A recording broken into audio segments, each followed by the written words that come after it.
What's the most valuable company on Earth?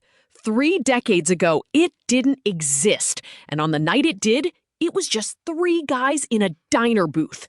This is the story of NVIDIA, how a graphics card company became the biggest bet in human history, and how it blew up into a $5.4 trillion giant.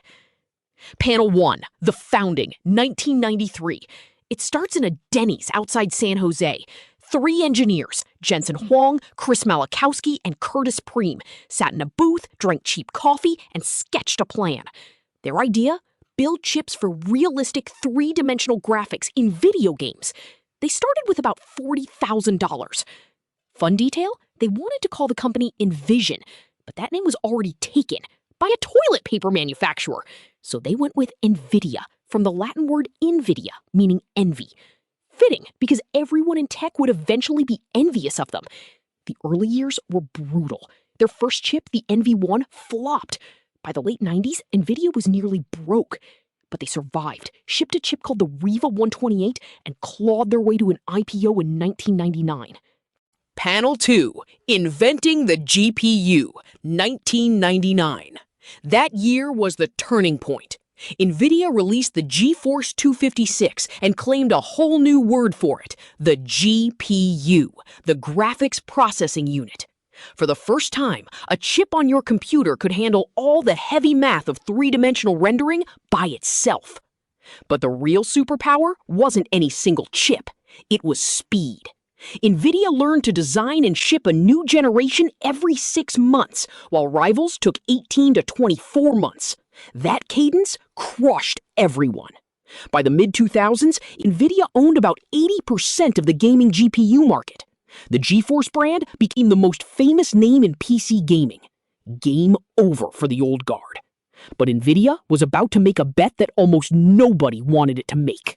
Panel 3, the CUDA gamble, 2006 to 2012. Here's the moment that changed everything, and almost nobody paid attention. In the mid-2000s, Jensen realized GPUs weren't just for games. They were secretly brilliant at math. Those thousands of little cores could crunch numbers in parallel. So NVIDIA poured over $1 billion into CUDA, a software platform to let anyone program a GPU for scientific computing. Wall Street hated it. It crushed their profit margins. For years, CUDA looked like a money pit. Then, in 2012, a research team used a GPU to build a neural network called AlexNet, and it crushed every other image recognition system on Earth. It was the moment AI became possible with GPUs. Jensen saw it, and he pivoted the entire company. The boring software bet had become a golden moat. Nobody else had CUDA, or the ecosystem of engineers who used it. Panel 4, the AI Detonation, 2016 to 2023. Now the fuse was lit. In 2016, Jensen personally drove the first AI supercomputer, the DGX-1, to a little lab called OpenAI and handed it over. A few years later, OpenAI shipped ChatGPT in November 2022, and suddenly, every tech company on Earth needed NVIDIA chips to train AI. It was a gold rush, and NVIDIA owned all the pickaxes. In 2023, one analyst put it perfectly. There's a war in AI right now, and NVIDIA is the only arms dealer. The H100 data center GPU became the most sought-after piece of hardware on the planet. NVIDIA stock jumped 239% in a single year.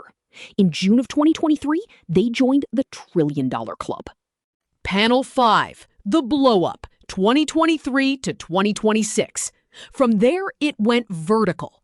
NVIDIA crossed $2 trillion, then $3 trillion, the fastest $3 trillion company in history. In 2024, they did a 10-for-1 stock split. In 2025, they crossed $4 trillion.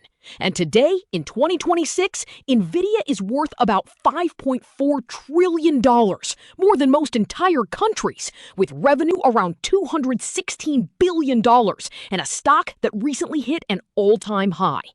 And it's not just chips anymore. NVIDIA is a full-stack AI company. Networking, software, robotics, data centers. Jensen calls it the industrial revolution of intelligence. So how did NVIDIA actually blow up? It wasn't luck. It was a billion-dollar bet on a software platform that looked pointless for years, made decades before AI existed, and a founder who refused to sell out. NVIDIA did the hard, boring thing for a decade, and then collected the entire world. That's the story of the most valuable company on Earth, born in a Denny's booth, powered by parallel math and pure conviction. If you like this, hit like and subscribe, and I'll see you in the next one.